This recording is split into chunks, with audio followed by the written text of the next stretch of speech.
세상의 모든 축구 이야기 풋볼 살롱입니다. 오늘은 축구 토토 승무패 37회차에 들어온 잉글랜드 프리미어리그와 스페인 라리가 14경기 현미경 분석 및 최종픽 공유로 인사를 드립니다. 승무패 37회차에는 오랜만에 스페인 라리가 5경기가 들어왔습니다. 따라서 풋볼살롱은 스페인 라리가 팀들의 정보를 면밀하게 취합을 해왔습니다. 최근에 풋볼살롱은 풋볼살롱 멤버십 회원 여러분들에게 말씀을 드렸지만 왼쪽 팔과 어깨 쪽에 상당한 통증이 있어서 이 장시간 마이크를 잡고 있기가 어려움이 있습니다. 그렇기 때문에 오늘 승무패 현미경 분석은 최대한 살롱 코멘트 위주로 빠르게 읽고 넘어가는 점을 양해를 부탁드리겠습니다. 지금 보시는 적중픽 내용은 풋볼살롱이 풋볼살롱 멤버십 회원 여러분들에게 분석 코멘트와 더불어서 공유를 드렸던 6폴더짜리 적중픽 내역입니다. 브라질과 아르헨티나의 경기가 취소가 돼서 적중 특례 1.0배 처리가 됐기 때문에 최초 28.4배당보다는 배당이 줄어들었지만 그래도 6경기 다 폴더 조합이 적중이 됐다는 점에서 의미가 있는 것 같습니다.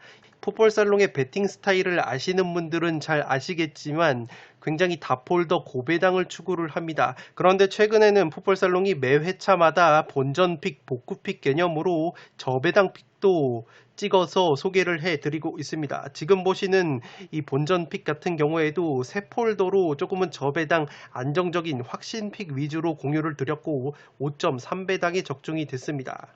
지금 보시는 새 폴더 조합픽 역시 3.6배당 조금은 저배당이긴 해도 이 본전픽 복구픽 개념으로 소개를 드렸고 많은 풋볼살롱 membership 회원 여러분들께서 탑승을 하셔서 적중의 기쁨을 누리셨습니다. 멤버십으로 합류를 하시면 프로토 관련 다양한 정보와 이 구매픽을 공유를 받으실 수 있습니다. 뿐만 아니라 지금 보시는 승무패 현미경 분석 자료를 유튜브 동영상이 올라가기 전에 먼저 받아보실 수 있습니다. 승무패 최종픽만 빠르게 확인하실 수 있는 최종픽 이미지까지 풋볼살롱 멤버십 회원 여러분들에게 제공을 해드리고 있기 때문에 관심이 있으신 분들은 지금 화면 위로 올라가는 링크를 클릭을 하셔서 풋볼살롱 멤버십과 관련한 다양한 혜택을 확인을 해보신 뒤에 멤버십으로 합류를 해주시면 되겠습니다. 승무패 37회차 현미경 분석 2부 첫 번째 경기는 8번 경기로 들어온 첼시와 아스톤빌라의 경기입니다. 저는 첼시의 단통 승리로 가보도록 하겠고 폴더스에 여유가 있으신 분들은 과감하게 무승부까지 받쳐보실 것을 추천드리도록 하겠습니다. 아직 현미경 분석 1부를 보지 않으신 분들은 지금 화면 위로 올라가는 링크를 클릭하셔서 현미경 분석 1부를 먼저 시청을 해 주시기 바랍니다. 이 최종픽을 그대로 따라가지 마시고 최대한 살롱 코멘트 분석 내용을 기반으로 투폴 추천까지 적극적으로 활용을 하셔서 나만의 픽을 만드실 때 적중 확률이 올라갈 수 있습니다. 첼시가 최근에 4경기 3승 1무로 무패 행진을 달리고 있습니다. 직접 리버풀 원정에서 1대1 무승부를 거뒀는데 리스 제임스 선수가 퇴장을 당한 상황에서 거둔 무승부이기 때문에 값진 무승부였다고 할 수 있겠습니다. 이 리스 제임스 선수가 퇴장 징계로 결장을 하고 핵심 공격수 루카쿠 선수가 허벅지 부상 여파로 인해서 출전 여부가 불투명하다고 합니다. 거의 반반으로 보여지는데 루카쿠 선수가 만약에 출전할 수 없다면 첼시 공격 쪽에 커다란 전력 누수라고 보여집니다. 핵심 수비형 미드필더 캉테 선수 역시 부상으로 인해서 출전이 불투명하기 때문에 전력 누수가 굉장히 심한 첼시라고 보시면 되겠고 베테랑 중앙 수비수인 티아고 실바 선수 역시 피파 징계로 인해서 결장을 하게 됩니다. 아틀레티코 마드리드에서 사울 니게즈 선수를 임대 영입을 했기 때문에 미드필더 쪽에 옵션이 하나 생긴 첼시라고 보시면 되겠습니다.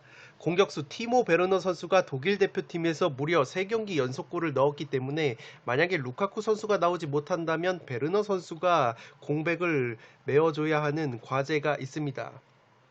빌라전 이후에 3일 뒤에 제니트와 챔피언스리그 홈 경기를 치르는 일정이기 때문에 이 체력적인 안배까지 고려해야 되는 첼시라고 보시면 되겠습니다. 빌라 같은 경우에는 브렌트포드와의 홈경기에서 1대1 무승부에 그쳤는데 이 주전 골키퍼 마르티네즈 선수와 2선 공격 자원인 부엔디아 선수가 자가격리로 인해서 결장을 하게 됩니다. 중앙 수비수 콘사 선수와 측면 자원인 베일리와 트라오레 선수가 부상으로 인해서 출전이 불투명하기 때문에 빌라 또한 전력 누수가 조금 심하다고 보시면 되겠습니다. 핵심 공격 자원인 와킨스 선수가 부상에서 돌아온 것은 고무적이라고 할 수 있겠고, 측면 자원인 엘가지 선수가 지난 시즌 첼시전에서 2골이나 넣으면서 강한 면모를 보여왔던 것은 고무적이라고 할 수 있겠습니다. 살롱 코멘트에서 정리를 해드리면 이 경기는 양팀 모두 전력 누수가 큰 편이지만 타격은 빌라 쪽이 좀 더 커 보입니다. 아스톤 빌라는 영입생 플레이메이커인 부엔디아 선수가 직전 브렌트포드전에서 데뷔골을 터뜨리면서 적응하는 모습을 보여주는가 싶었지만 자가격리로 인해서 결장을 하기 때문에 공격 쪽에서 창의성이 조금 줄어들 수 있는 아스톤 빌라입니다. 골키퍼 마르티네즈 선수 역시 자가격리로 인해서 결장하기 때문에 공수에 걸쳐서 아스톤 빌라가 핵심 자원이 빠지는 것은 첼시에 만약에 루카쿠 선수가 나오지 못한다고 하더라도 첼시 같은 경우에는 이 베르너 같은 선수들이 제 역할을 해준다면 충분히 공백을 메울 수 있기 때문에 아스톤 빌라가 전력 누수가 좀 더 크다고 보시면 되겠습니다. 2선 자원인 지에으 선수까지 부상에서 복귀한 첼시이기 때문에 공격의 다양성은 여전히 살아있는 첼시이고, 직전 리버풀전에서 페널티킥 실점을 제외하고는 올 시즌 3경기에서 필드골 실점이 없는 첼시의 탄탄한 수비력이기 때문에 아스톤 빌라의 공세를 충분히 막아낼 수 있지 않을까 싶습니다.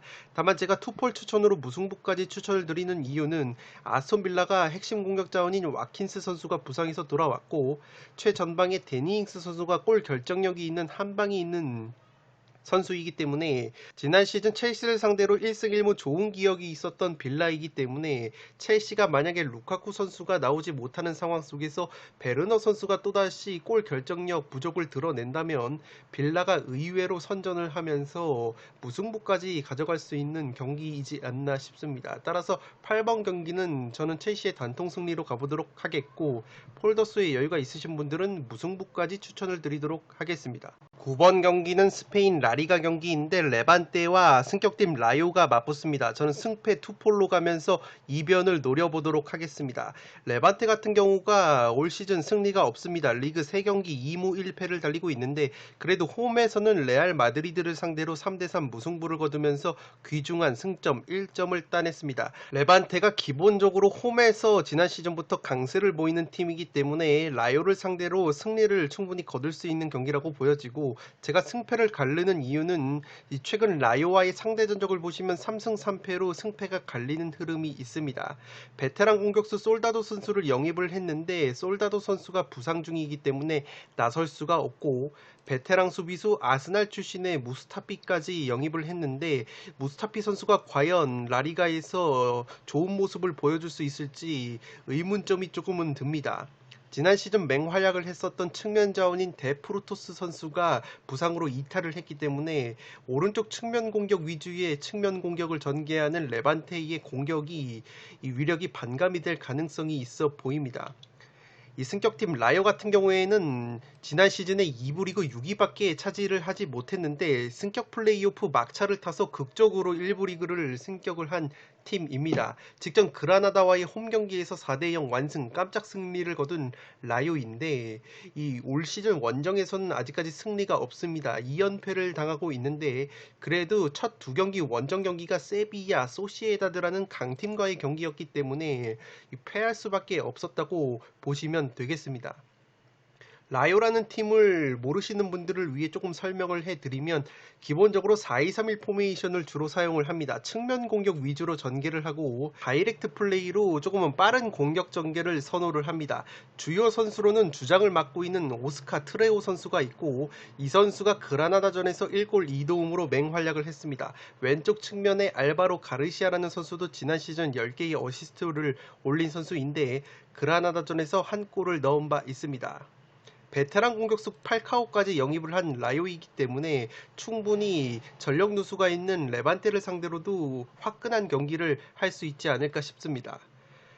살롱 코멘트에서 정리를 해드리면 이 경기는 레반테의 부상 이탈, 전력 누수로 인해서 라요에게도 기회가 생길 것 같습니다. 레반테가 오른쪽 측면 위주의 공격을 전개한다고 말씀을 드렸는데 핵심 오른쪽 측면 자원인 데프루토스 선수가 부상으로 이탈을 했기 때문에 레반테가 자랑하는 측면 공격이 죽을 가능성이 높아 보입니다.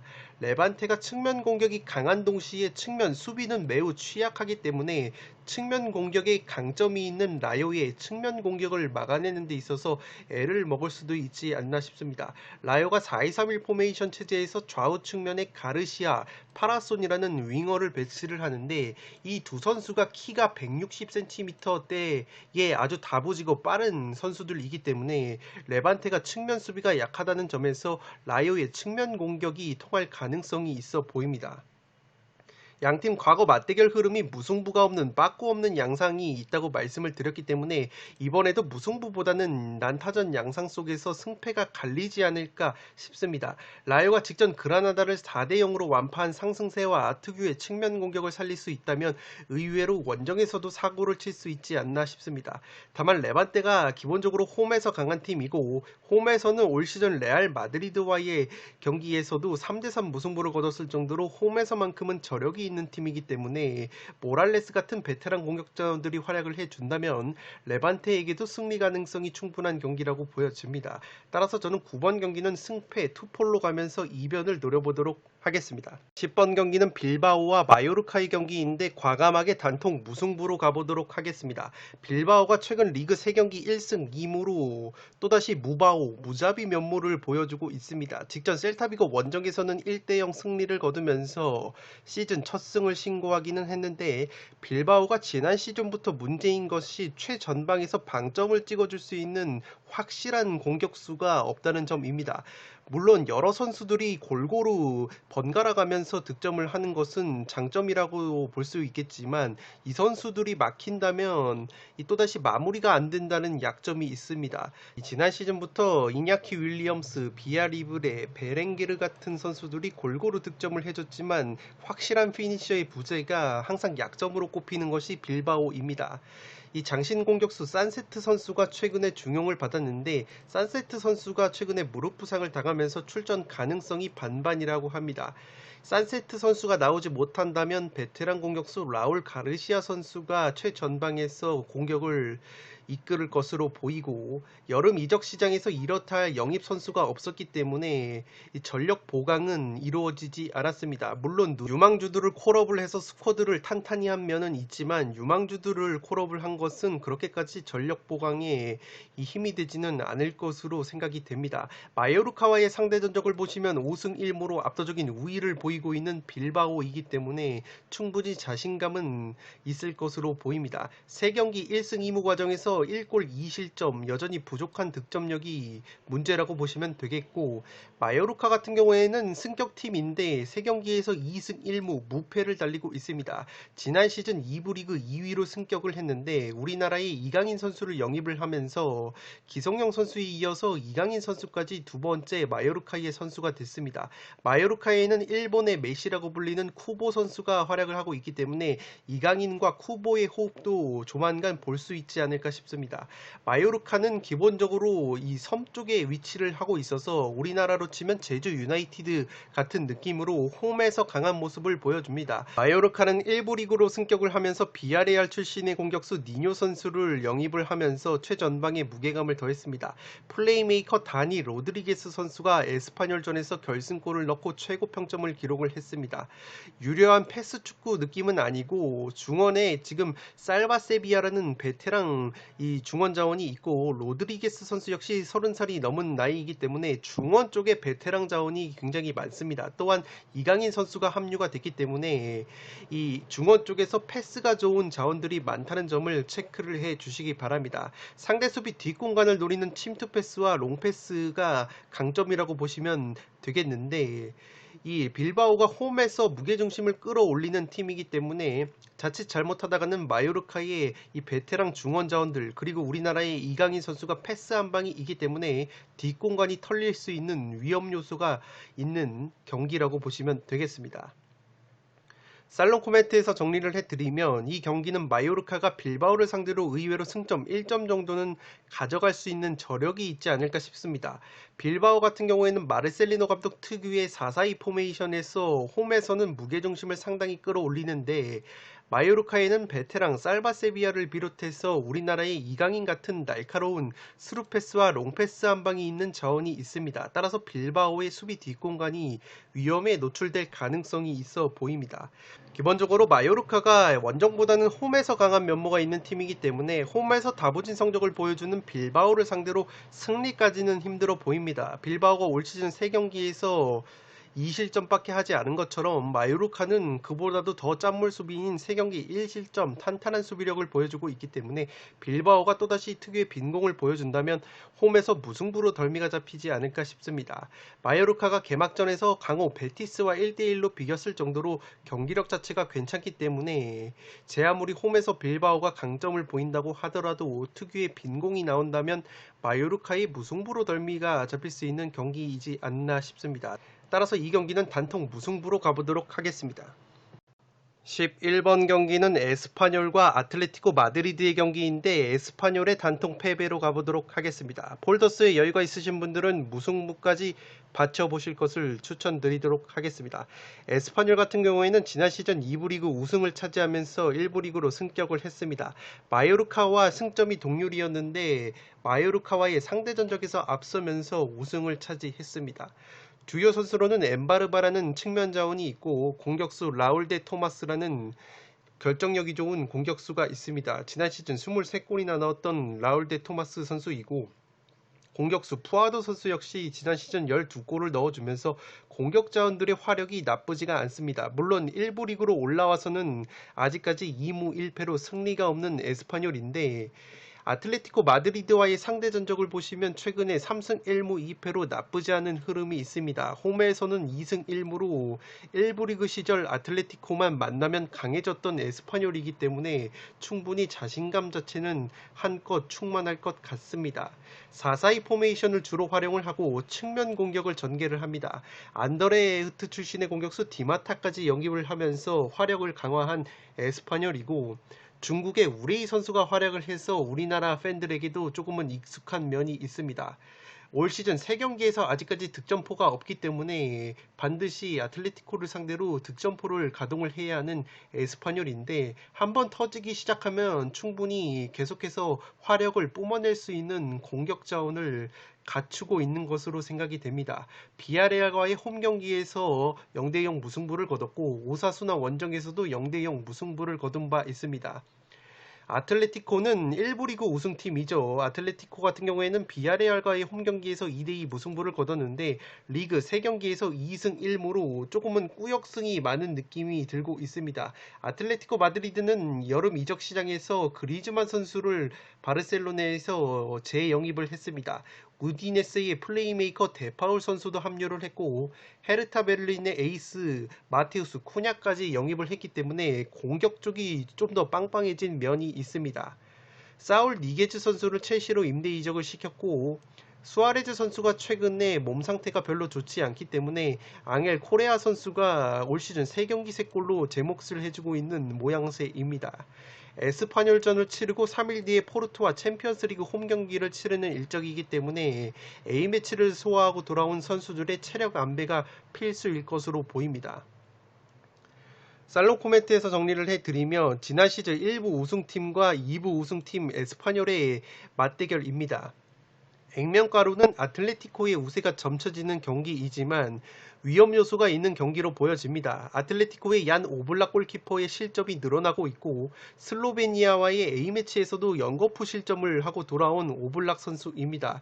물론 골키퍼 탓으로만은 볼 수 없겠지만 얀 오블락 선수의 전성기 컨디션이었다면 한두 개 정도는 막을 수 있는 슈팅들이 있었는데 최근에 오블락 선수의 실점이 늘어나고 있는 것은 아틀레티코 마드리드로서는 위험 요소라고 보시면 되겠습니다.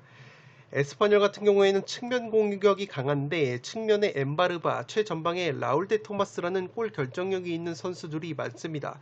에스파뇰이 2부 리그로 강등이 되기 전에 아틀레티코만 만나면 강했던 모습이 있기 때문에 충분히 최대치로 무승부까지 노릴 수 있는 매치로 보여지고, 다만 제가 아틀레티코 쪽으로 그래도 가는 이유는 이번 이적 시장에서 그리즈만 선수를 다시 데리고 왔고 마테우스 쿠냐, 데파울 같은 클래스가 있는 공격 자원들을 데리고 왔기 때문에 공격 쪽에서, 화력 쪽에서 에스파뇰보다는 아틀레티코가 그래도 결정력을 보여줄 가능성이 있어 보입니다. 최근 불안한 경기력이 있었지만 이번 경기 역시 아틀레티코 특유의 한 골차 꾸역승은 가져갈 수 있는 공격력은 충분히 된다고 보여집니다.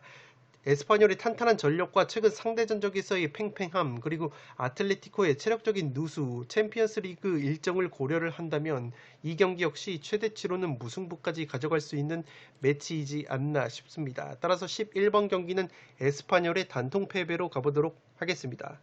12번 경기는 오사수나와 발렌시아의 경기인데 무패 투폴로 가보도록 하겠습니다. 오사수나가 올 시즌 패배가 없습니다. 리그 3경기 1승 2무로 패배가 없는데 문제는 공격력이라고 보시면 되겠습니다.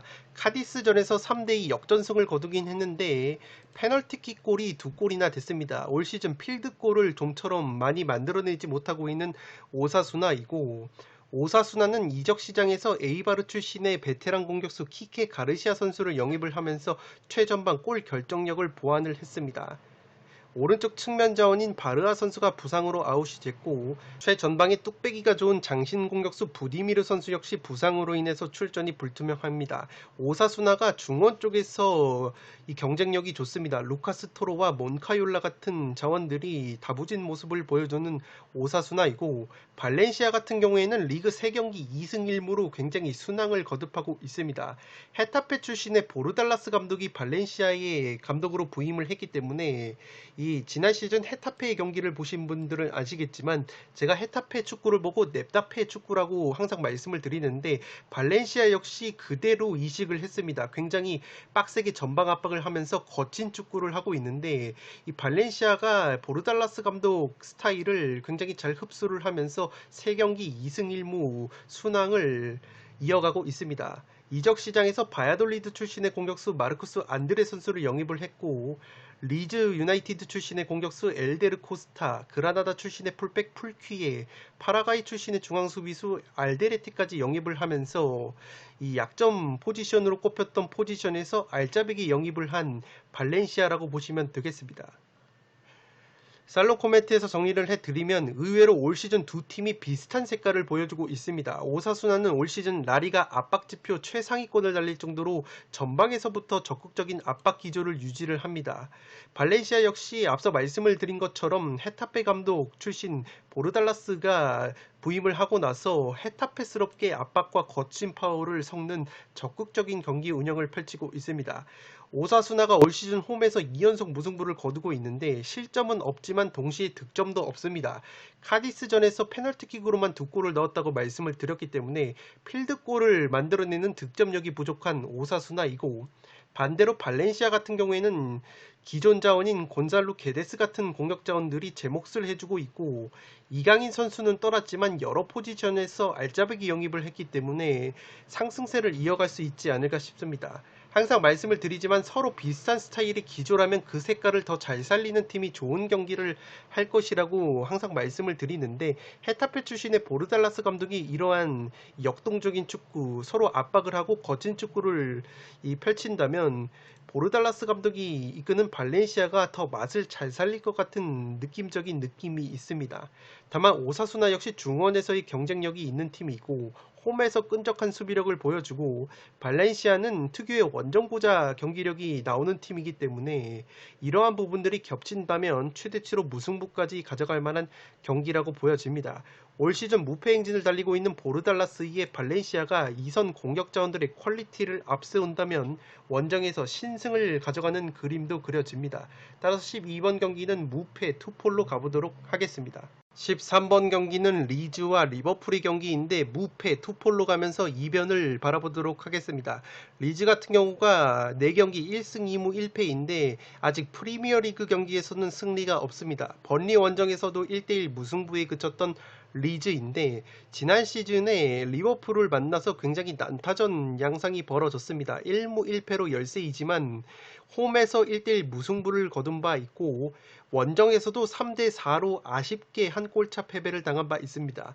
리즈는 핵심 측면 자원인 하피냐 선수가 브라질 출신이기 때문에 피파 징계로 인해서 결장을 할 것으로 보입니다.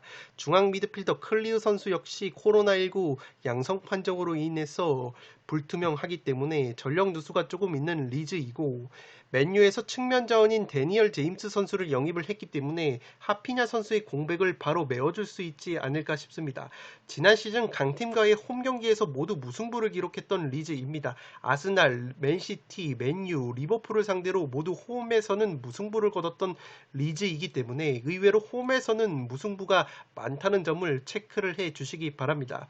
리버풀 같은 경우에는 직전 첼시와의 홈 경기에서 아쉽게 1대1 무승부를 거두면서 3경기 2승 1무의 흐름을 보여주고 있습니다. 리버풀이 지금 브라질 출신 자원들이 굉장히 많기 때문에 피파 징계로 인해서 전력 누수가 심할 것으로 보입니다.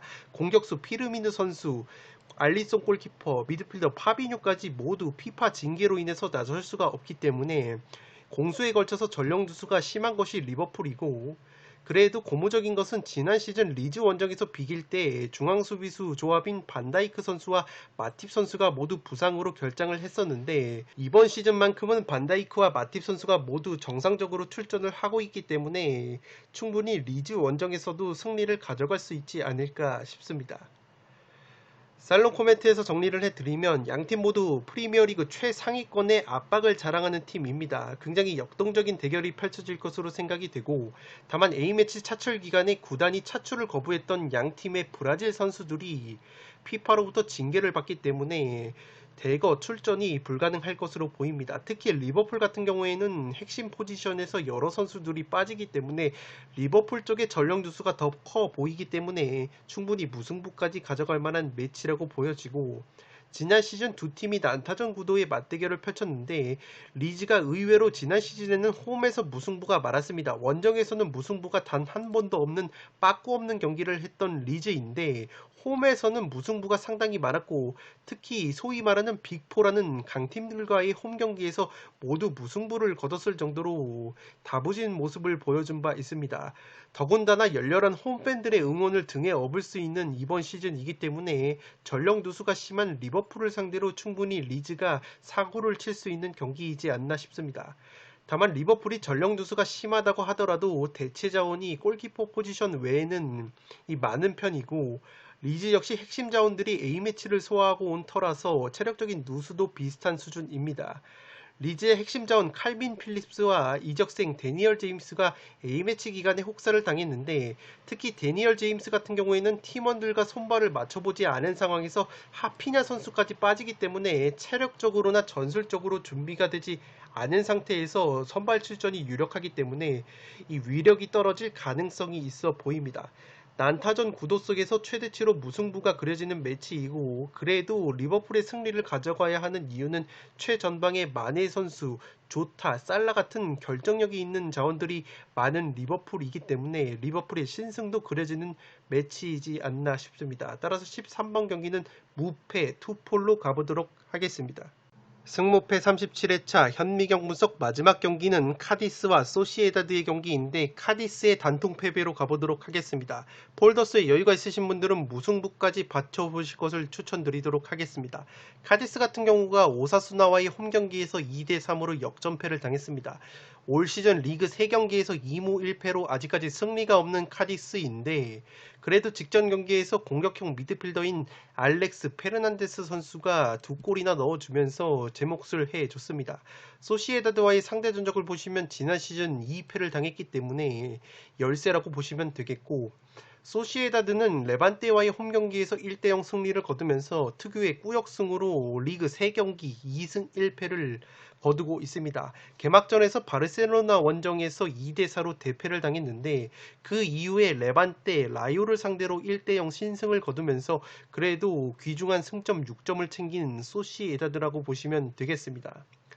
라이프치히의 장신 공격수 세를로트 선수를 영입을 해서 최전방에 옵션을 더한 소시에다드의 공격진이고 에이스인 오야르사발 선수가 3경기에서 2골이나 넣어주면서 제 몫을 해주고 있습니다.